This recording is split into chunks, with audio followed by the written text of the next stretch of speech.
like a computer, like a computer. The programming that we are constantly assaulted by throughout our life conditions us. It programs us to a particular worldview.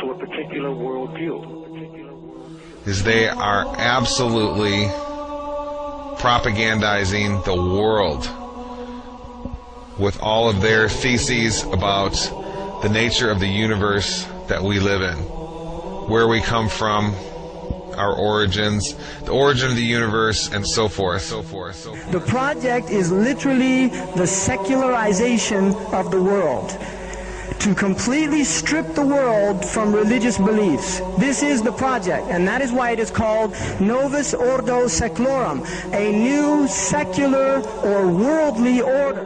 A new study says the news media have been pushing a gospel of godlessness on the American public. Sure, it's hard for some of you to believe, but you will never see it more clearly than you will today. I mean, it's just so amazing. The creationists were right all along. To be honest, they just didn't have the argumentative skills. All of you are engaged in running your mouths, doing your business, multiplying, buying houses, cars, business, whatever you're doing. And when you're told about God, religion, life, morality, you're saying, look, I ain't got no time for that. Because this media is here and designed to make sure that they ask no critical questions. To make sure that the only thing that they are concerned about is having a good time. The only thing they're concerned about is filling their bellies. The only thing they're concerned about is acquiring more and more material things. And so that is why today, one of the struggles that you have as young people, that when you want to do different events and you want to talk about real issues, you have the struggle of many of your peers who've been so conditioned in this matrix that they would rather party than listen to the truth. They would rather party and shop and go to the mall than to stand up for issues of justice. They're stuck in the matrix. But you have the responsibility of helping to wake them up, Now, how do we know that there's a God? After having been thoroughly brainwashed. And how do we know that there's a creator?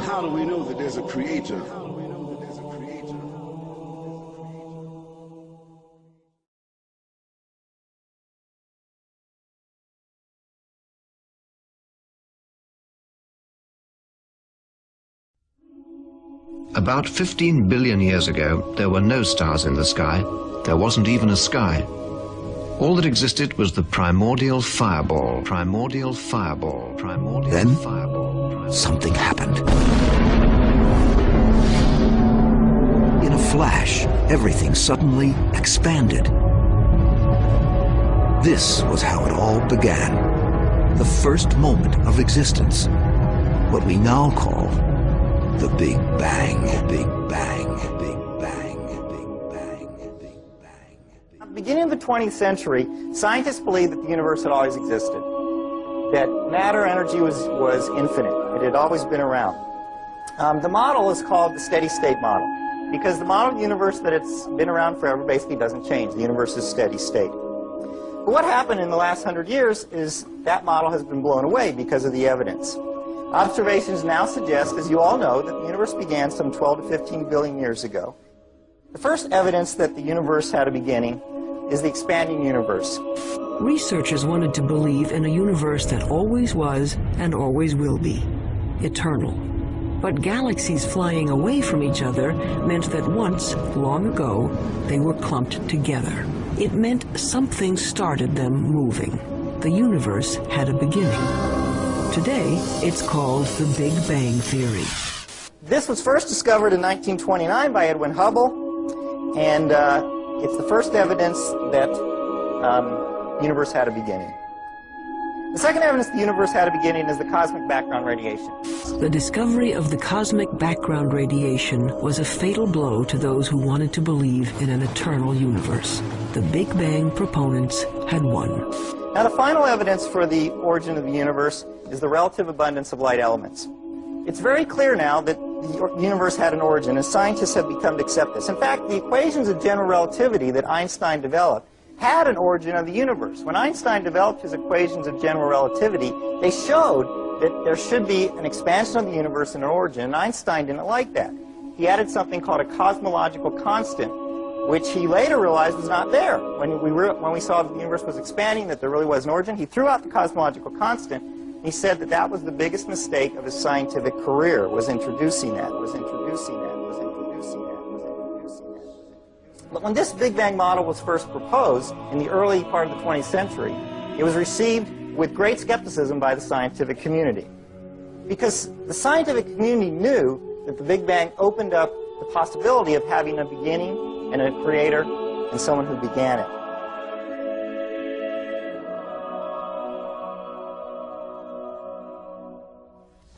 Have you ever asked yourself where the universe came from?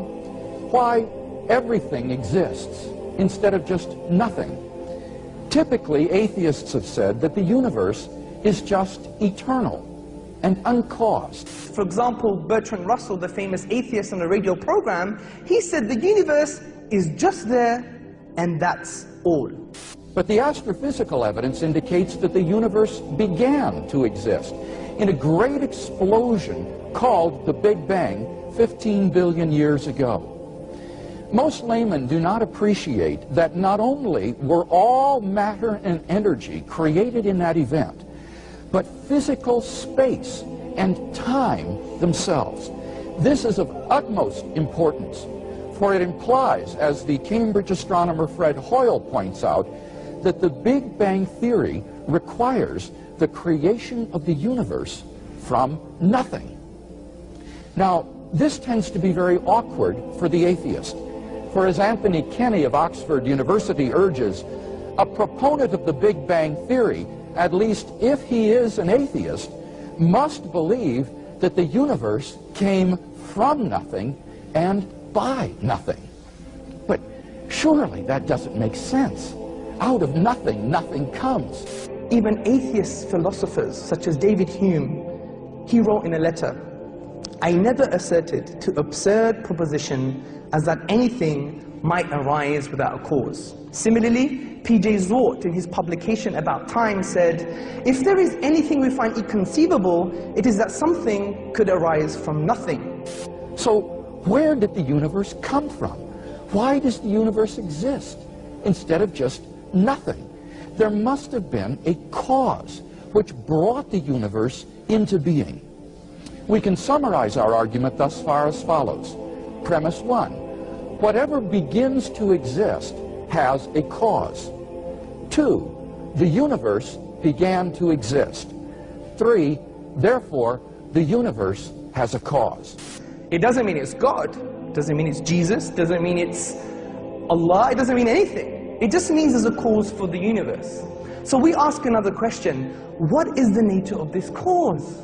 And the nature of this cause, upon conceptual analysis, which means critical thinking about this cause, we come to some startling conclusions.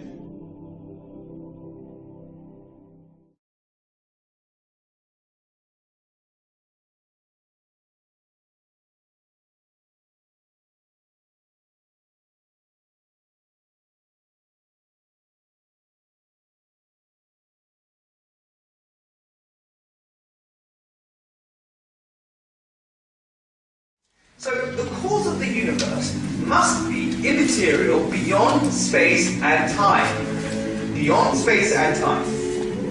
Now there are only two things that can fit in this category. The first, abstract objects, and the second, an embodied mind. So we're faced with two worldviews. One starts in the beginning with mass energy, the particles, and everything is derivative, including information. The other says the exact opposite. So in the first worldview, mass energy is primary and mind is derivative. In the other worldview, mind is primary and mass energy is derivative. And so far as tonight's lecture is concerned, it is the diametrical opposition between the worldview of materialism and the worldview of theism. It is a conflict between these two worldviews, but I want you to notice there are scientists on each side of it. Now, what's the better candidate? Now, abstract objects, the problem with these abstract objects is they're causally effete. They can't cause anything. Like, for example, the number 1 can't cause anything. The simple law of arithmetic, 1 + 1 = 2, never brought anything into being. I wish it did. It never has put any money into my bank account.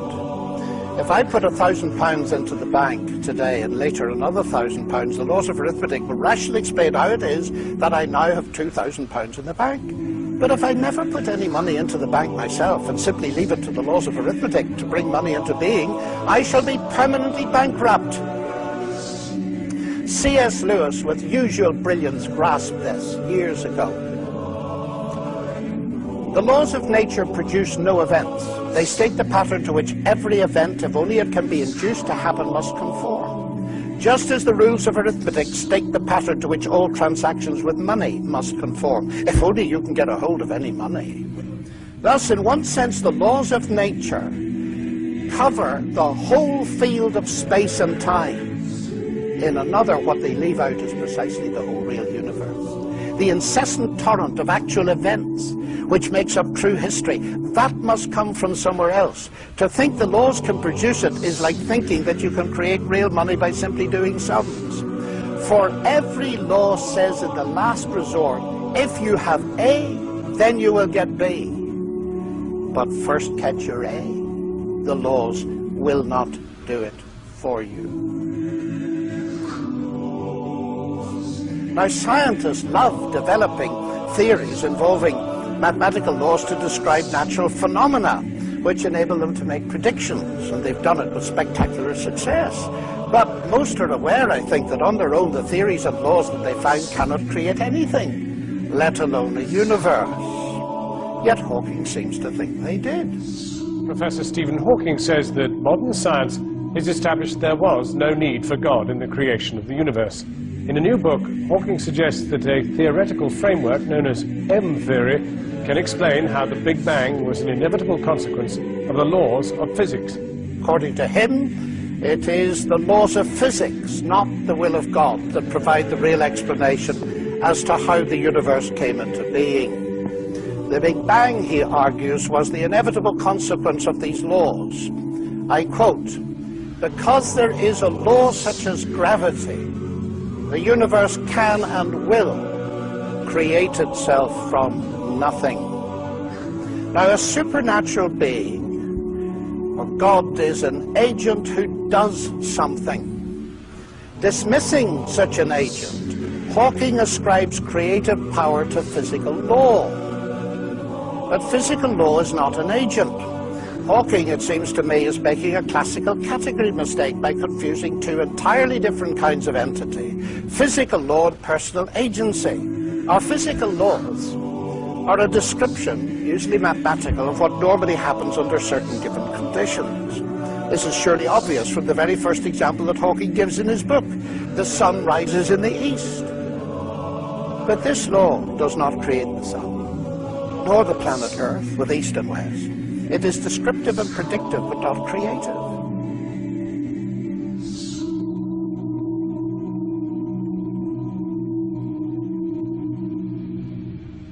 Similarly, Newton's laws of gravitation doesn't create gravity or the matter in which gravity acts. In fact, it doesn't even explain gravity, as Newton himself realized. But it's even worse.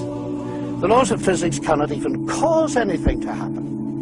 Newton's celebrated laws of motion never caused a pool ball to race across the table. That can only be done by people using a pool cue in the action of their muscles. Suppose, to make matters clearer, we replace the universe by a jet engine, and we are asked to explain it. Shall we account for it by mentioning the personal agency of its inventor, Sir Frank Whittle?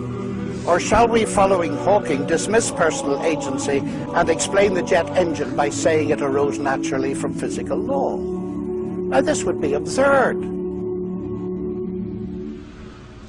It is obvious we need both levels of explanation in order to give a complete description. It is also obvious that the scientific explanation neither conflicts nor competes with the agent explanation. They complement one another. It is the same with explanations of the universe.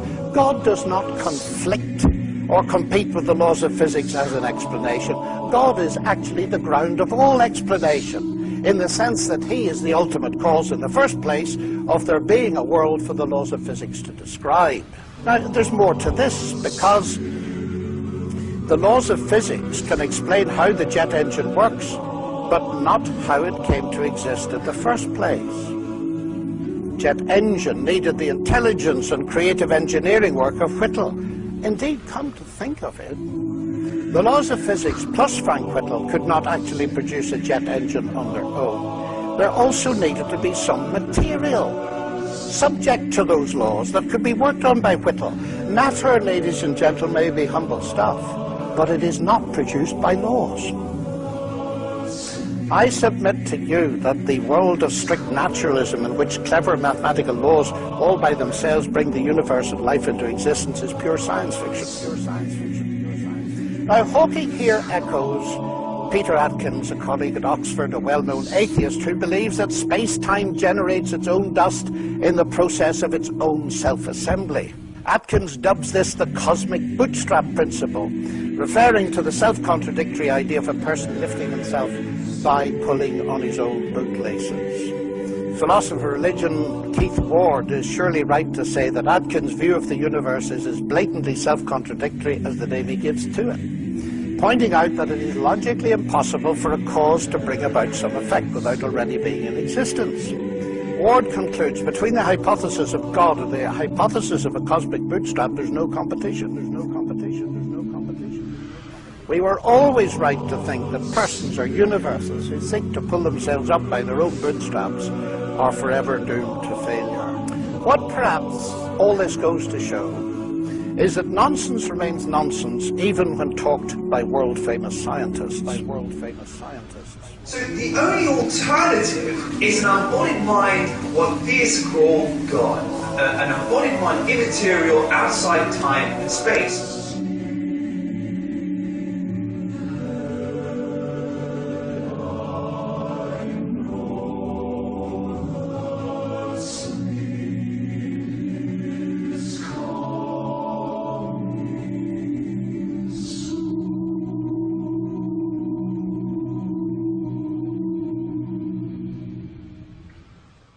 So there's a God.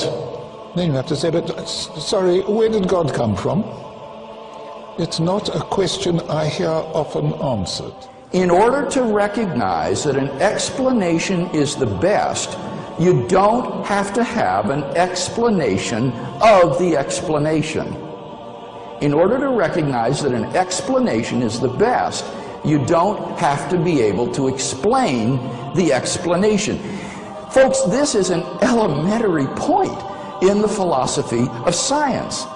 Suppose astronauts were to find on the backside of the moon a pile of machinery there that had not been left by American or Russian cosmonauts.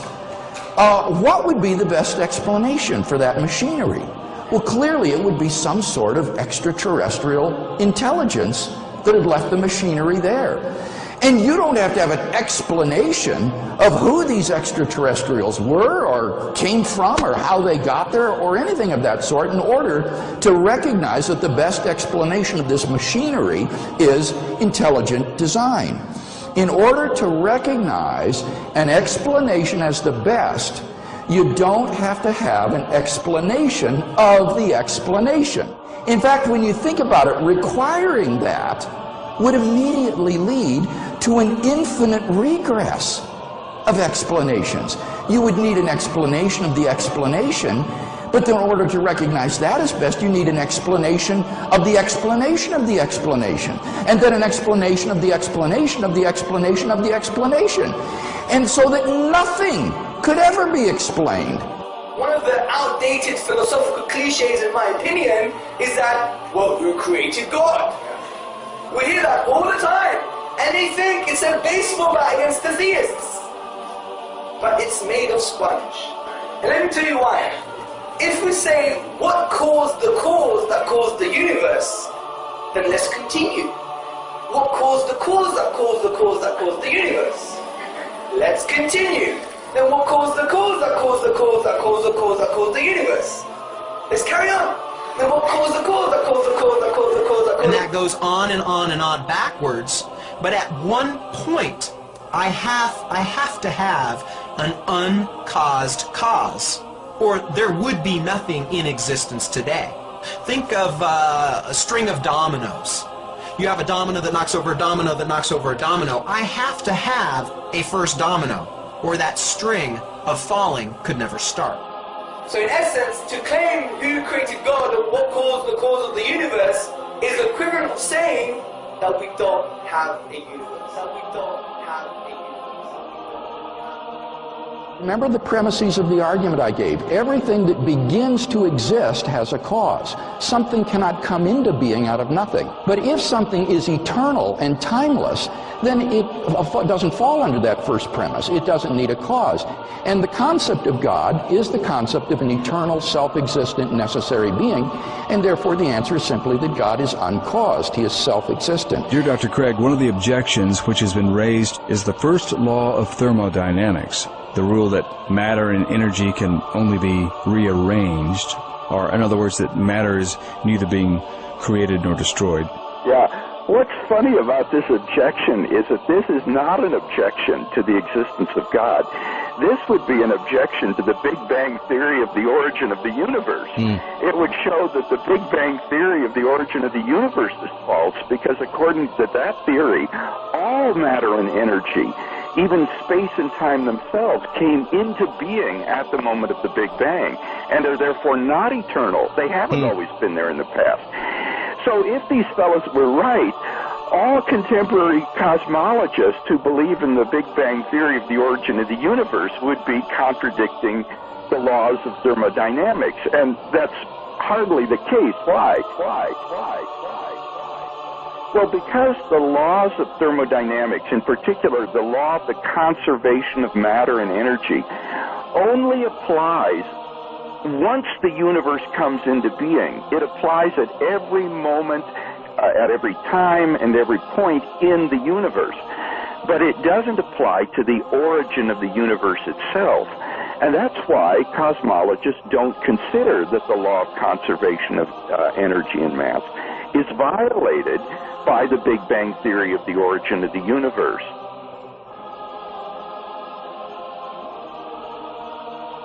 In fact, the atheist fellow mentioned the laws of thermodynamics. He might have wanted to talk about the second law of thermodynamics, which says that in a closed system, things tend toward increasing disorder. Now, the universe on the atheistic view is just a gigantic closed system, because it is everything there is, and there's nothing outside it. And what that implies is that given sufficient time, everything in the universe would grind down to a state of maximum disorder. So if the universe has existed for infinite time from eternity past, why is it that we don't find ourselves in this sort of thermodynamically disordered state? I think that the best answer to that is that the universe has not existed forever. It began a finite time ago in a low entropy condition, and the thermodynamic clock has been running ever since then. So the evidence of thermodynamics itself suggests that the universe and matter and energy are not infinite or eternal in the past, but had an absolute beginning. To remind ourselves of the argument again, we have premise 1, whatever begins to exist has a cause. Premise 2, the universe began to exist. And from that, we draw the conclusion that the universe had a cause. The universe had a cause. The universe had a cause. So we ask another question. What is the nature of this cause? And the nature of this cause, upon conceptual analysis, which means critical thinking about this cause, we come to some startling conclusions. This cause must be one. The reason for this is because if we use the philosophical principle Occam's razor, which posits that we do not multiply entities beyond necessity, then we conclude it must be one. This cause must be uncaused, as we have already discussed the absurdity of an infinite regress of events, similarly with causes. This cause must be immaterial, because it created the sum of all matter, which is the universe itself. Significantly, brothers, sisters, and friends, this cause must be personal. The reason I'm saying this is how else can an eternal cause bring into an existence a finite effect, the universe that had a beginning in time? It must have chosen the universe to come into existence, and choice indicates a will, and a will indicates a personality. So, we have concluded the traditional view on God, that a transcendental, immaterial, uncaused, eternal being exists. Being exists.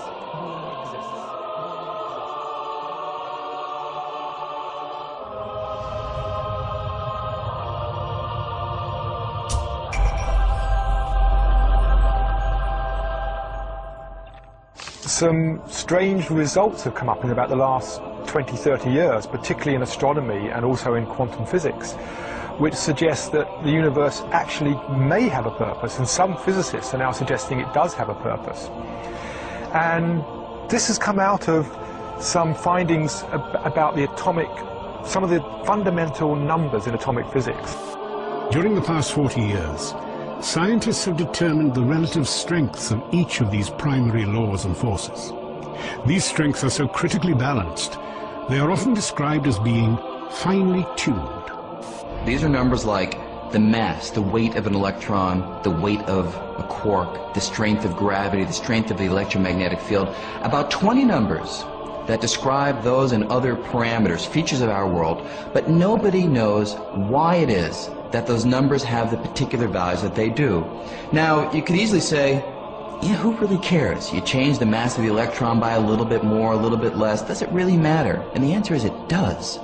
See, it turns out that if you imagine that we had 20 dials right here, and we could fiddle with those 20 numbers at will, even a small change to the values of the known values of those numbers would cause the world as we know it to disappear. Because it turns out, and this is a very surprising, unexpected discovery, that the laws of physics, the basic given fabric of the world, had to be very specific, very finely tuned, as we sometimes say, for the possibility of carbon-based life appearing at all.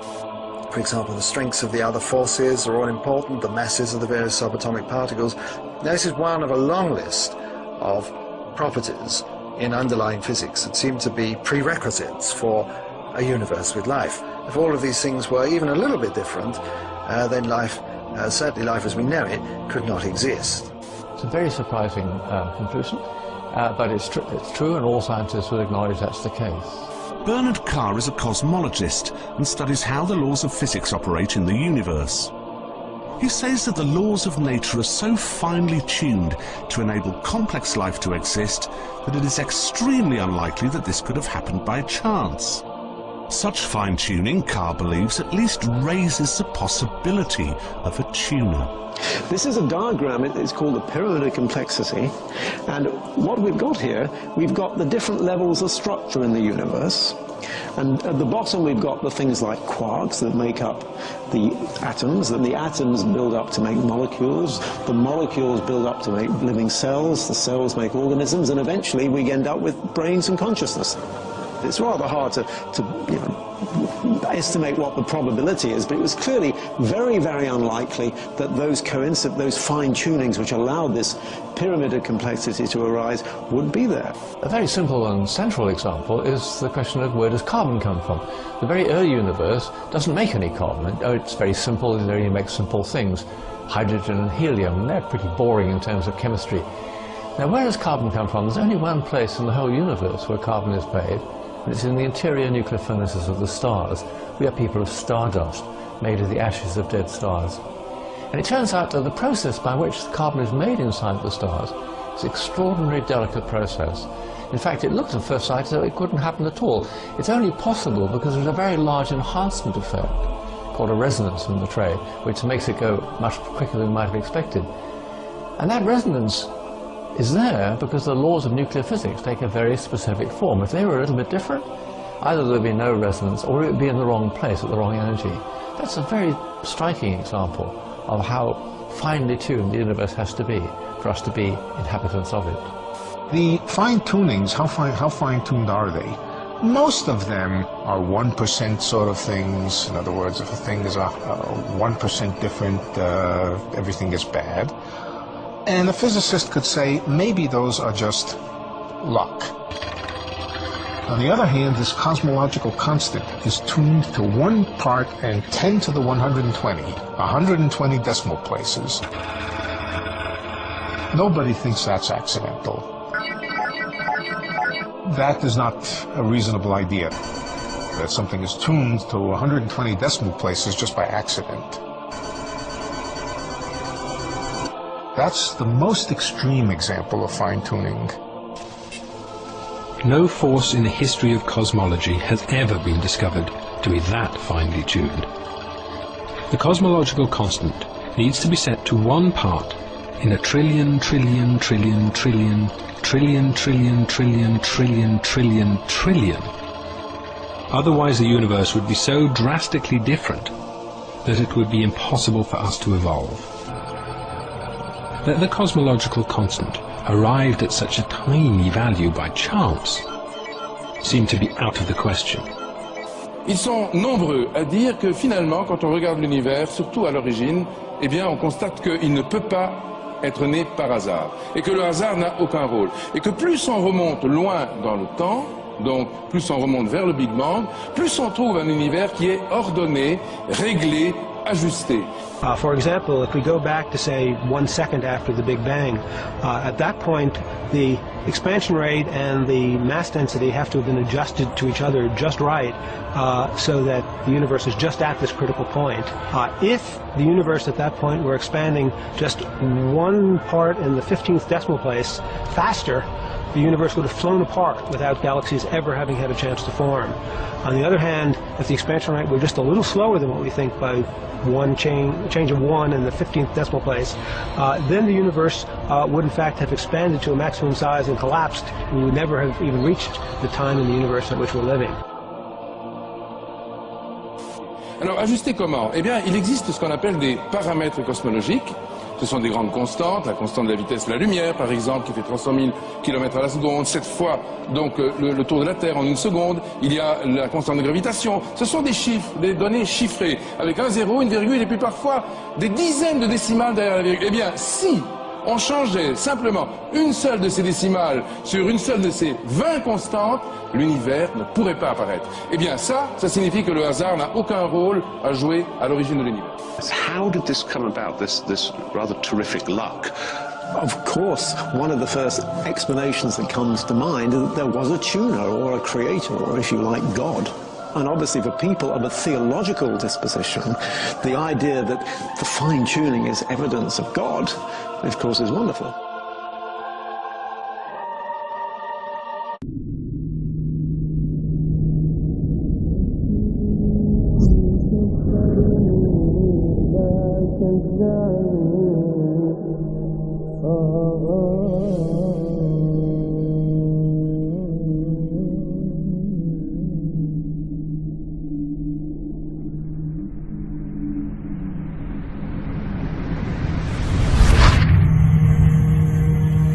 يا نفس إن لم تظفري لا تجزعي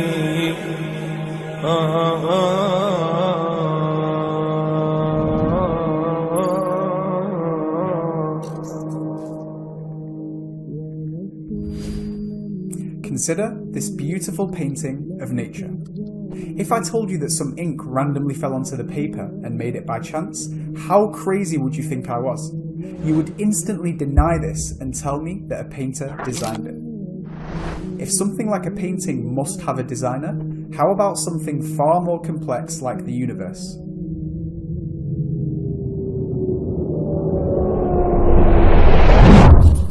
Just like the painter used different colours and techniques to draw the painting, the universe is also finely tuned to perfection by many fundamentals. If the painter made a small mistake, it would ruin the painting. Similarly, if the fine-tuning of the universe were to change even by the smallest amount, it would no longer exist.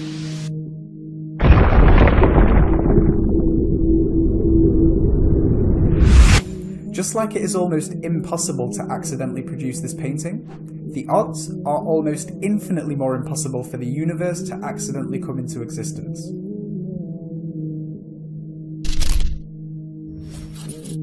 Allah challenges our intellect in a profound verse in the Quran. He says, "Were they created by nothing, or were they the creators of themselves, or were they the creators of the heavens and the earth? Rather, they are not certain." Firstly, Allah asks, were they created by nothing? If you think about it, you will quickly realize that this is impossible, as you cannot create something from nothing. Now apply this logic to the universe as a whole.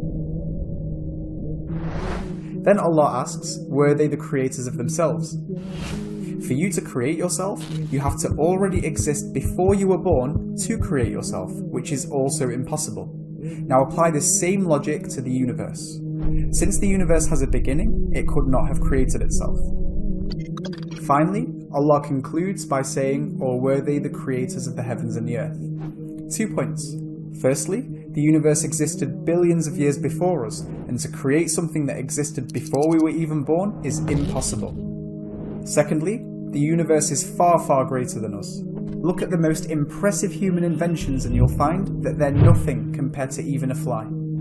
Human creation is always prone to mistakes and needs teams of maintenance and support in case of breakages or errors.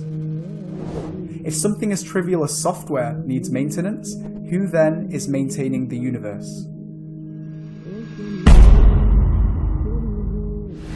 From this verse alone, Allah shows us that we could not have come from nothing, we could not have created ourselves, and we cannot create anything as incredible as the universe. So how then do we think we are intelligent enough to deny the existence of a creator? Okay, you might now be thinking, if God created the universe, who created God? Firstly, to say that God has a beginning, or is created, by definition means this being can no longer be a God. But for argument's sake, let's say that the universe was created by something that is created. The next logical question is, what created that thing? And you can ask that question again and again, an infinite amount of times, and the only way to break this chain is to say that creation was created by an uncreated creator. Secondly, time is a property of the universe. Since the universe has a beginning, we use time to describe what happened from that point. Since Allah is the creator of the universe and time, it does not mean He is restricted by these laws. Hopefully, we should arrive at the rational conclusion that the universe is created and maintained by an uncreated creator.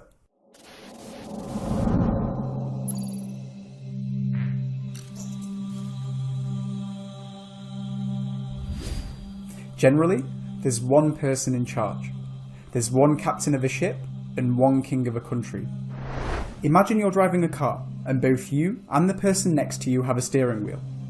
Either you agree which way to turn, which shows you are both dependent on each other, or you try and turn left and the other tries turning right, and one of you overpowers the other. Now apply this logic to God. If there was more than one God, then these gods cannot be all-powerful for the same reasons, and a God that is not all-powerful, by definition, cannot be a God.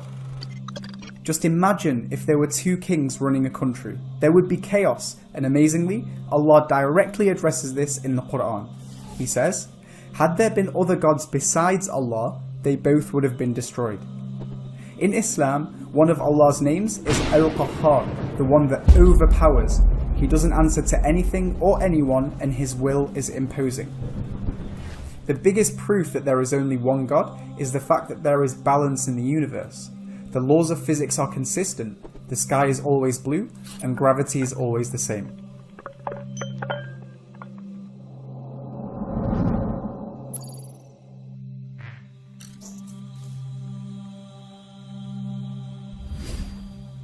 At this point, you might believe in God, but have a problem following organised religion.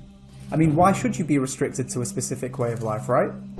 But if you really think about it, you already are living your life in a specific way according to the laws of your country. Imagine if your country had no law. Life would be terrifying and everyone would be so lost. This shows us that we need direction. Not only that, but every country has slightly different laws that are constantly changing over time, which also shows us that we as humans cannot decide what is 100% right or wrong. So if we need direction, but cannot decide what is objectively right or wrong, we have a problem. Where do we get the right direction from?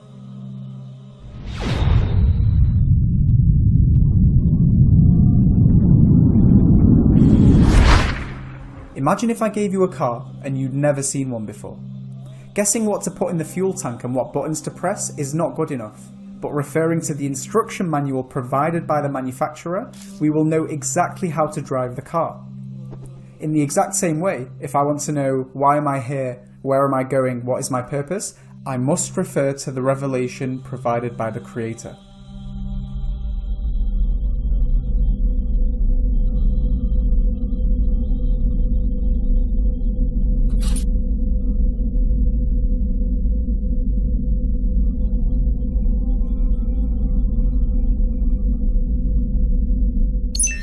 How? The answer is the Quran. We've all heard about Moses splitting the sea and Jesus being born a miraculous birth, but these miracles are all limited to the time and place in which they happened. The Quran, on the other hand, is a special miracle that was given to the Prophet Muhammad, peace be upon him, and is not limited to time or place. It is a miracle that me and you can pick up, study, and experience anywhere, anytime. You can never prove that the splitting of the sea actually took place, but the Quran can be proved to be from God.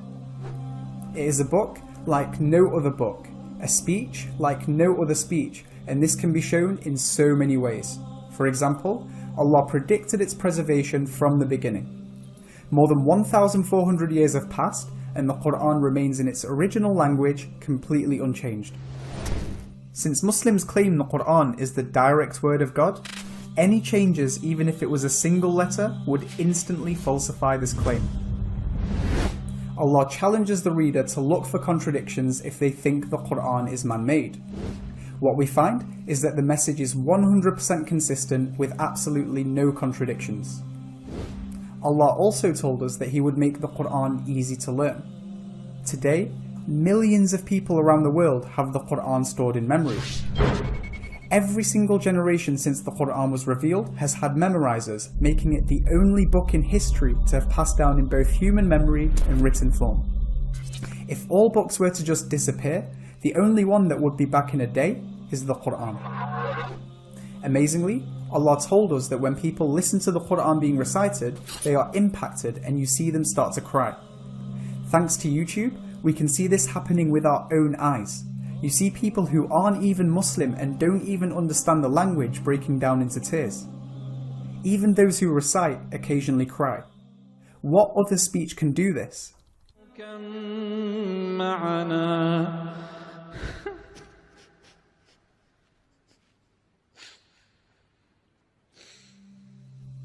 Linguistically speaking, the Quran remains the best Arabic literature to date.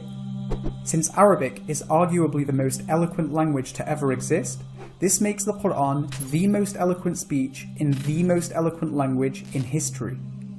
The language of the Quran alone is enough to prove that it could not have come from man. To add to this, the Quran is also jam-packed full of scientific and historical accuracies that were impossible to have been known 14 centuries ago. From the Big Bang to the expansion of the universe and to every living thing being made from water. From the two seas that meet but don't mix to the accurate description of the human embryo. In fact, there are more than 1,000 scientific verses in the book and not a single one of them can be disproved by established science. For those who are spiritual, it magnifies our spirituality. For those who are intellectual, it challenges our rationality. And the Quran, by far, is the most popular book in the world that is read billions of times every single day, week in, week out, all year round. For these reasons, Muslims can proudly claim that the Quran is self-evident to be entirely from God. If you are still skeptical, pick up a Quran and read it for yourself. The Quran was revealed during the age of literature and poetry 1400 years ago. Now, we live in the age of science and technology. In the Quran, there are more than 6,000 signs, out of which over 1,000 speak about science. Today, the Quran remains unchallenged and is by far the best Arabic literature to date. This is great, but with the rapid progression of science and technology, can we say the Quran has stood the test of time, or has it become a tale of the past? Allah speaks about the field of astronomy. The Big Bang states that the universe originated from a single point and expanded into the stars and galaxies we know today.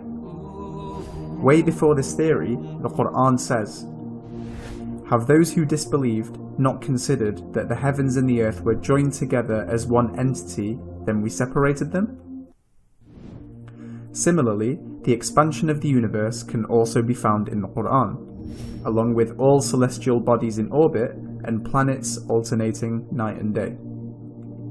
What's amazing is if we take the words in the verse used for all celestial bodies in orbit and split them into their individual letters, they mirror each other and appear as if they are in orbit. Science has found that the solar system is not stationary, but is in fact moving towards a fixed point known as the solar apex. Science also tells us that the sun's fuel will eventually run out, causing it to die. The Quran captures both these points in one verse, and more specifically, one single word.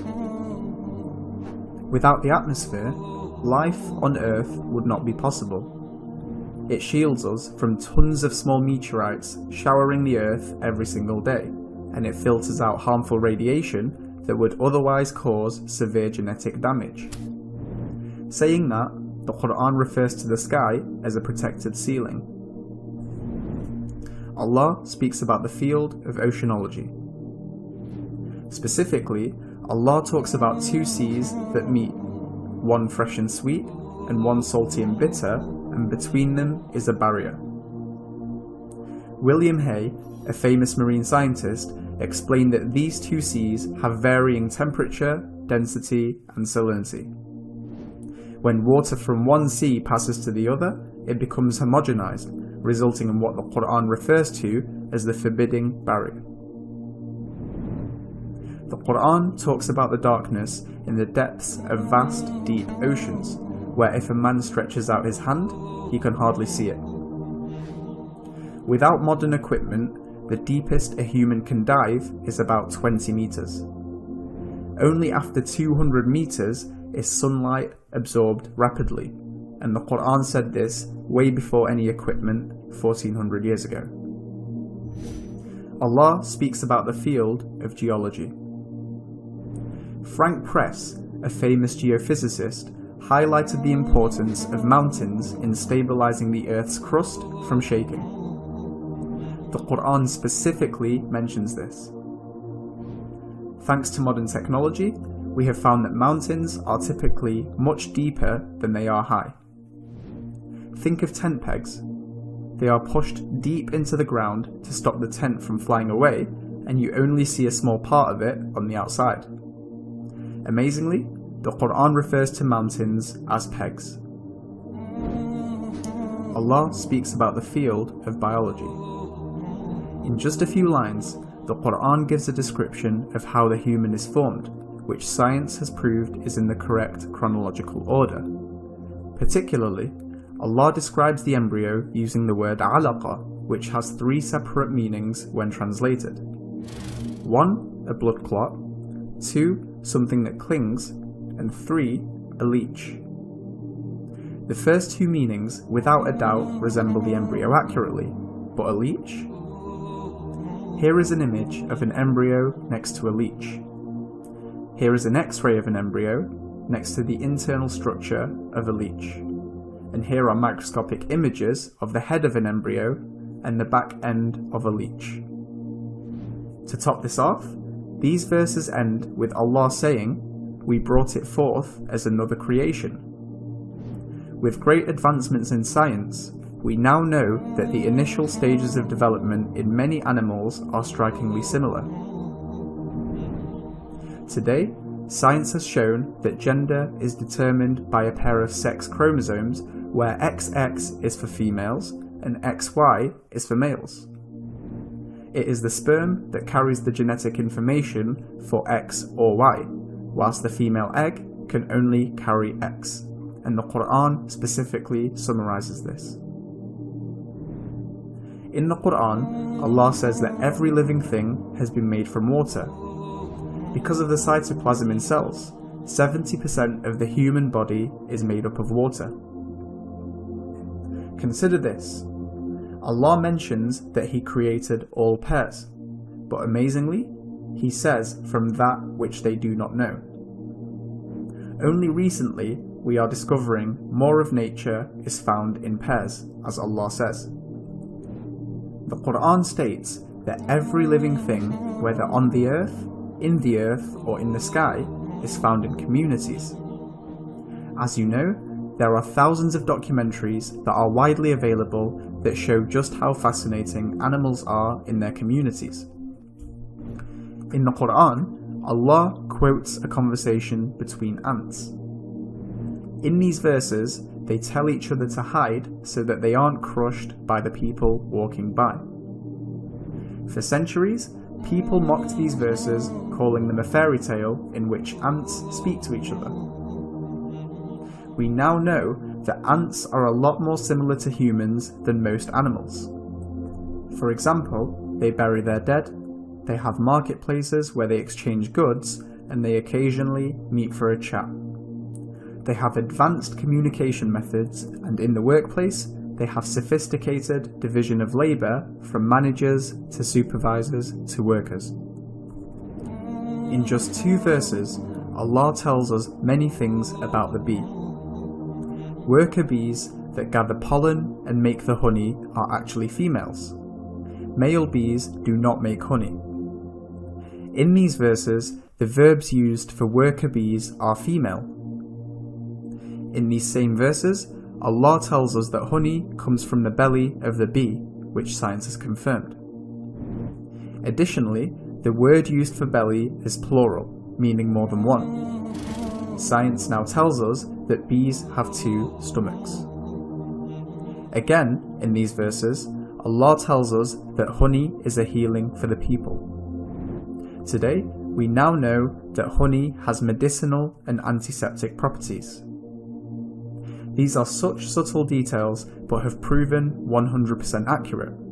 And to conclude, Allah ends these verses by saying, "Indeed, in that is a sign for people who think." It is important to note that the Quran is not a book of science. It is a book of signs for people to contemplate and to make an intellectual decision. Saying that, not a single scientific sign in the Quran can be proved wrong by established science. What's fascinating is that the Quran was recited by a man who could not read or write over 23 years in jumbled up order. Despite all of this, the Quran contains 0 contradictions and has strikingly accurate statements that we have only come to know so many years later. As my knowledge of science grew, 25 years ago, in basically a flash, I came to the conclusion that the universe is so perfectly made and everything so perfectly matches together that there must be God and only one God. So I accepted there is God, but I was not looking for a religion. I thought all religions are wrong. Christians say this is one. The Jews said Jews are chosen people, and if you're not Jew, you're not chosen. And about Islam, I only had negative information. So how does one distinguish with all the different ways of life, calling to people, telling them that they're the only way? How do we distinguish what's the right way with all this confusion?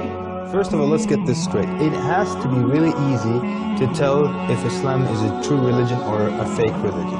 And it has to be real easy to see which religion on earth is the one from Allah and which is the one from men, from devils, from con men, what have you.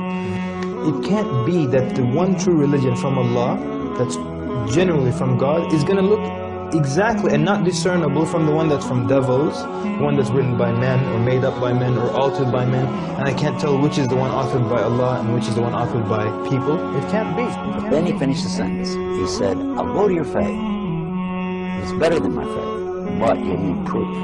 And I said, man, religion has never been about proof. It's about faith. That's it.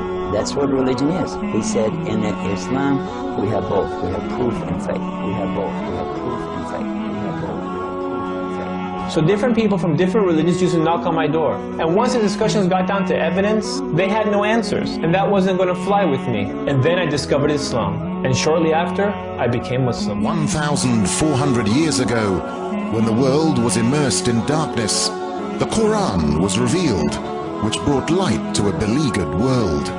And whereas the earlier books came with many scientific mistakes, due to the hand of man having delved into them, the Quran had none of these contradictions. The world thought there could be no reconciliation between religion and science. But the Quran mentioned many scientific facts in great detail, like how a human being developed in the mother's womb. As a medical doctor, particularly attracted to natural sciences and physiology, I must confess that in 1972, when I read the Quran in the original text for the first time, these data concerning man were those which impressed me most. Muhammad could not have known these facts about human development in the 7th century because most of them were not discovered until the 20th century. Muslims and others are justified in concluding that these facts could only have been revealed to Muhammad by the one who knows all about us, not only about how we developed, but how we live and function. And described other scientific facts which amaze the world's renowned scientists. Actually, I'm very much impressed by finding true astronomical facts in Quran. Thinking of many of these questions and thinking where Muhammad came from, he was after all a Bedouin. I think it is almost impossible that he could have known about things like the common origin of the universe, because scientists have only found out within the last few years, with very complicated and advanced technological methods, that this is the case. Let me go straight to the second argument, which is about the miraculous nature of the Quran. The Quran being a signpost to the transcendent.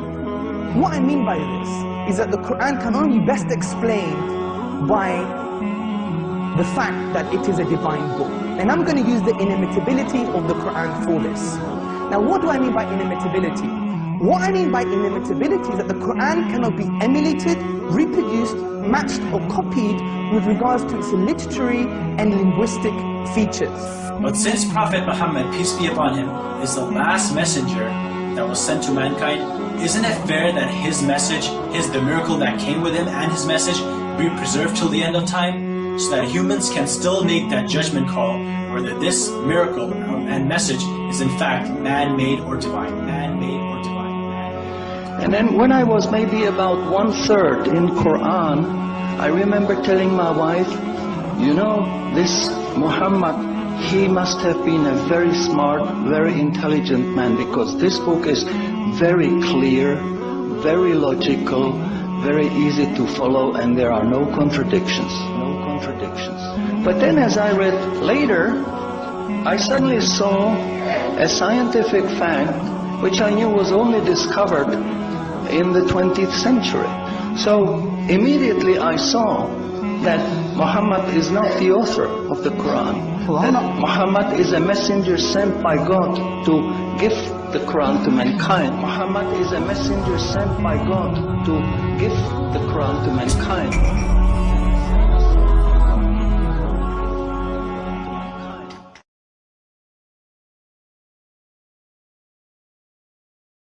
أعوذ بالله من الشيطان الرجيم بسم الله الرحمن الرحيم إذا وقعت الواقعة ليس لوقعتها كاذبة خافضة رافعة إذا رجت الأرض رجا وبست الجبال بسا فكانت هباء منبثا وكنتم أزواجا ثلاثة فأصحاب الميمنة ما أصحاب الميمنة وأصحاب المشأمة ما أصحاب المشأمة والسابقون السابقون أولئك المقربون في جنات النعيم ثلة من الأولين ثلة من الأولين وقليل من الآخرين على سرر موضونة متكئين عليها متقابلين يطوف عليهم ولدان مخلدون بأكواب وأباريق وكأس من معين لا يصدعون عنها ولا ينزفون وفاكهة مما يتخيرون ولحم طير مما يشتهون وحور عين كأمثال اللؤلؤ المكنون جزاء بما كانوا يعملون لا يسمعون فيها لغوا ولا تأثيما إلا قيلا سلاما سلاما وأصحاب اليمين ما أصحاب اليمين في سدر مخضود وطلح منضود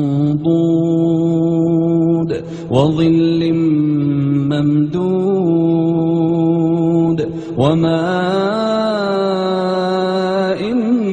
مسكوب وفاكهة كثيرة لا مقطوعة ولا ممنوعة وفرش مرفوعة إنا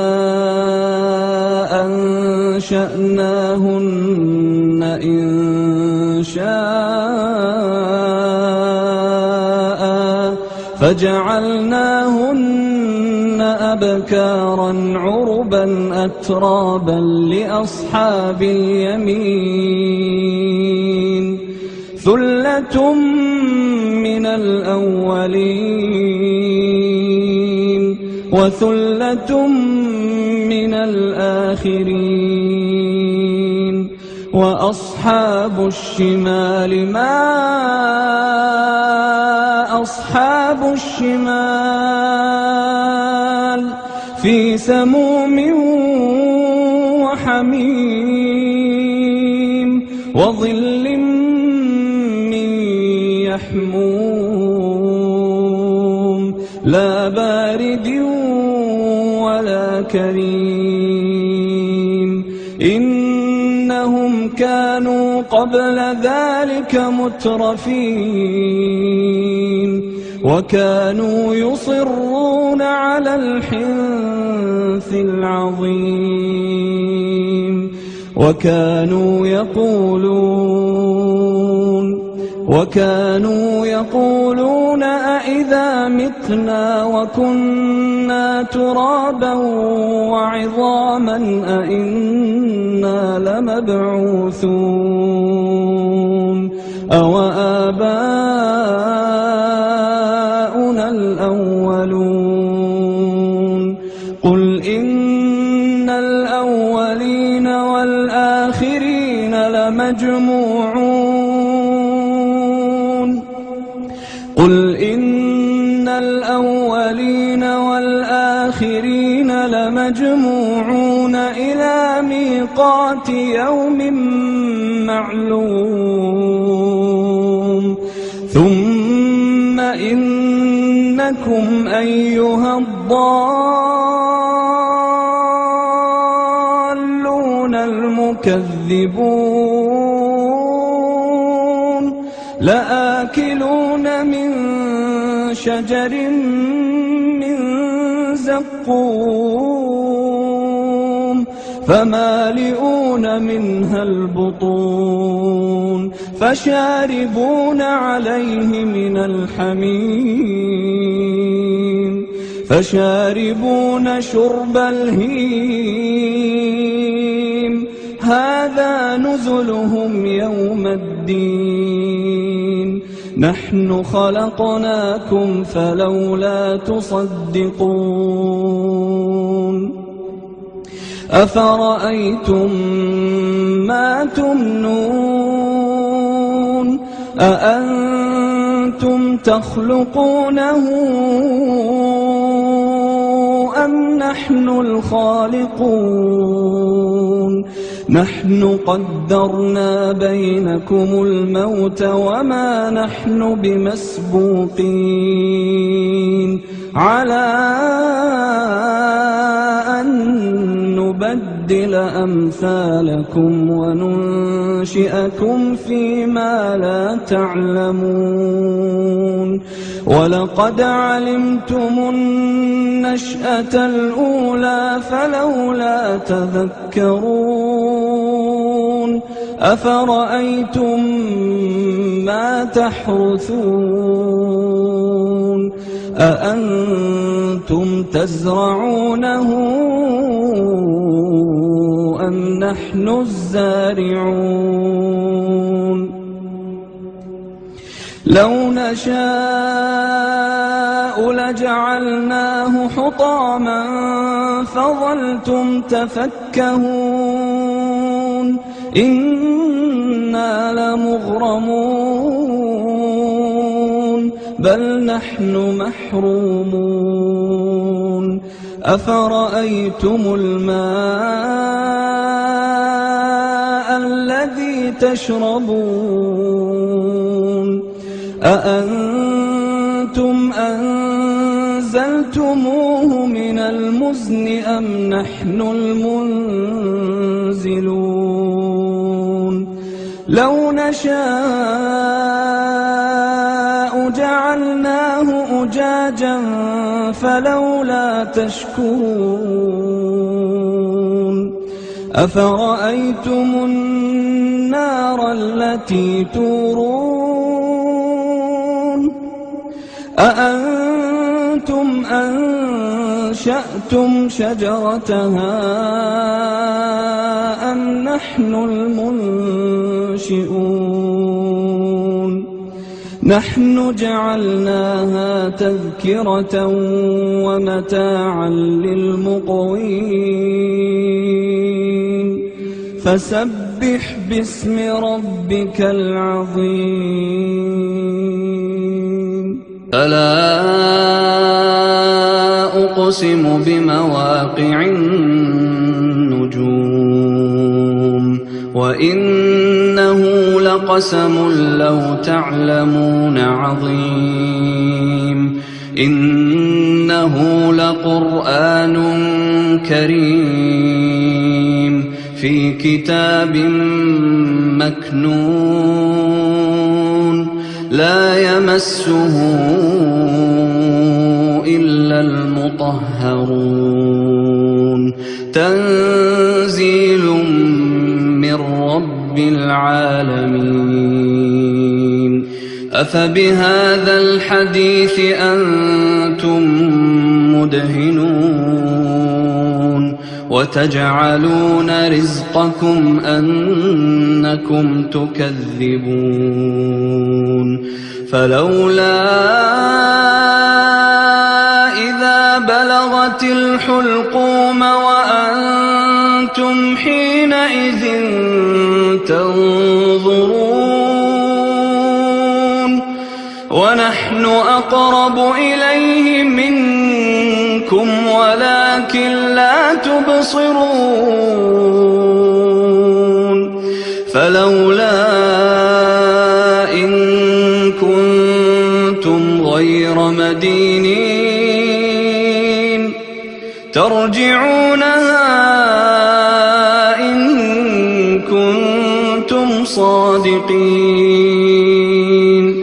فأما إن كان من المقربين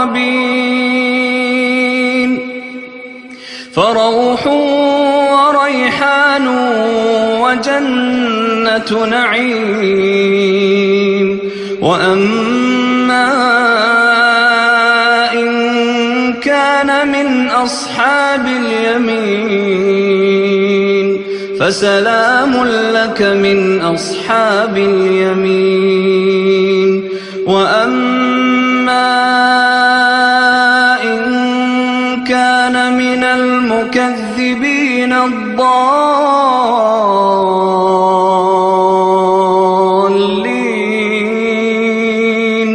فنزل من حميم وتصلية جحيم إن هذا لهو حق اليقين فسبح باسم ربك العظيم